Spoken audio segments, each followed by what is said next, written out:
एक छोटे से गांव में रामू नाम का एक गरीब किसान रहता था। उसके पास थोड़ी सी जमीन थी, लेकिन सूखा और कर्ज ने उसकी कमर तोड़ दी थी।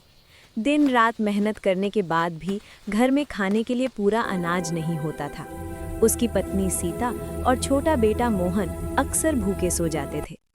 एक दिन रामू खेत में हल चला रहा था, तभी उसे झाड़ियों से किसी के कराहने की आवाज आई। वो डरते डरते पास गया तो देखा एक सुंदर पक्षी जमीन पर गिरा पड़ा था। उसके पंख सुनहरे थे और आंखों में अजीब सी चमक थी। एक शिकारी के जाल में फंसकर वो घायल हो गया था। रामू में बिना सोचे समझे जाल काटा और पक्षी को अपनी गोद में उठा लिया। वो उसे घर ले आया, उसके पंखों पर हल्दी लगाई और पानी पिलाया। सीता ने कहा, हम खुद भूखे हैं, फिर इसे कैसे पालेंगे? रामू बोला, जो मुसीबत में हो उसकी मदद करना भगवान का काम है। 3 दिन बाद वो पक्षी ठीक हो गया। अचानक वो बोला, रामू, तुम बहुत दयालु हो। मैं एक जादुई पक्षी हूँ, जो चाहे वरदान मांग लो। रामू हैरान रह गया। उसने कहा, मुझे सोना या महल नहीं चाहिए, बस इतनी मदद कर दो कि मैं ईमानदारी से अपने परिवार का पेट। हर सुबह मैं तुम्हारे खेत में आऊँगा।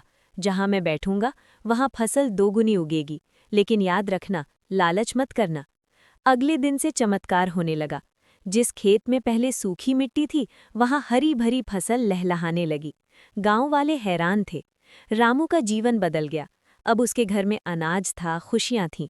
लेकिन गांव का एक लालची सेठ ये सब देखकर जलने लगा। उसने रामू से पूछा, तेरा खेत इतना कैसे उगता है? रामू ने सच बता दिया। सेठ ने जादुई पक्षी को पकड़ने की योजना बनाई। एक दिन उसने जाल बिछाया, पक्षी फंस गया।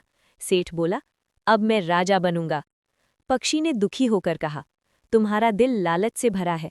और अगले ही पल सेठ का सारा धन राख बन गया। उसी समय रामू वहां पहुंच गया। उसने पक्षी को आजाद किया। पक्षी बोला, रामू, तुम सच्चे इंसान हो, अब मुझे जाना होगा।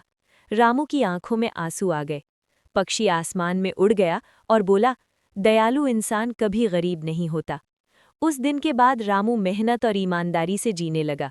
उसका खेत हमेशा हरा रहा, क्योंकि सच्ची जादूगरी दयालु दिल में होती है।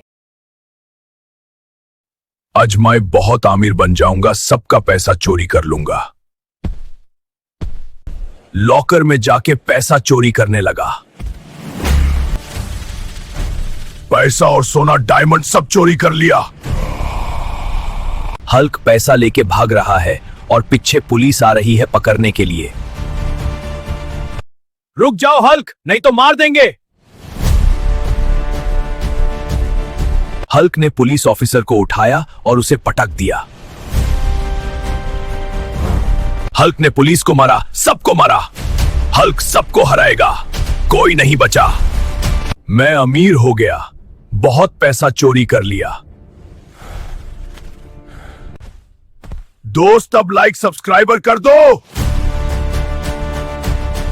गहरे जंगल में अचानक जमीन हिलने लगती है। हल्क मॉन्स्टर चौंक कर खड़ा हो जाता है। तभी जंगल के बीच से निकलता है 3 सिर वाला भयानक सांप। ये जंगल अब मेरा है। हल्क गुस्से में दहा है। हल्क किसी से नहीं डरता। 3 सिर वाला सांप तीनों तरफ से हल्क पर जहरीला हमला करता है। गुस्से में सांप और भी खतरनाक हो जाता है, पर हल्क फाइनल पावर जमा करता है। हल्क का सुपर पंच 3 सिर वाला सांप का जंग भाग जाता है। एक रात हल्क के गांव में भयानक राक्षस आ गया। गांव में तबाह मच गया। उस राक्षस ने हल्क के छोटे भाई को पकड़ लिया और जंगल में ले गया। जब हल्क को पता चला, उसका गुस्सा आसमान छूने लगा। हल्क जंगल पहुंचा और जोर से बोला, भाई को छोड़ दे राक्षस। जबरदस्त लादाई हुई, जमीन कांप उठी। राक्षस कमजोर पड़ने लगा। हल्क ने राक्षस को हरा दिया और अपने भाई को सुरक्षित ले आया।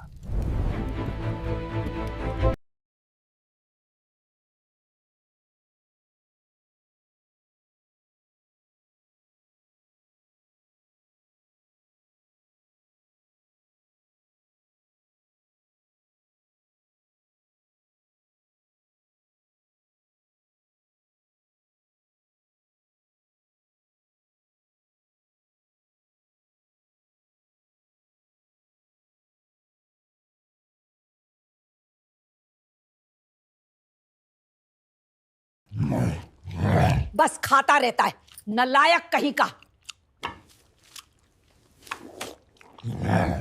इस घर में रहना है तो कुछ काम कर, वरना बाहर निकल जा।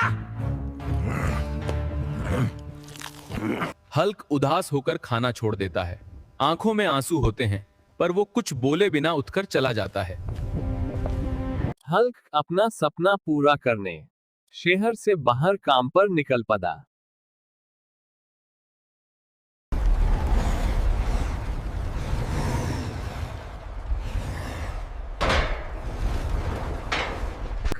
You earned every cent of it. Hulk पैसे और गिफ्ट्स लेकर वापस घर आता है। माँ दरवाजा खोलकर उससे देखती रह जाती है। माँ, मैं कमा कर आ गया। माँ की आंखों में आंसू आ जाते हैं। मुझे माफ कर दे बेटा। जो बेटा मेहनत से कमाता है वो सबसे बड़ा नायक होता है।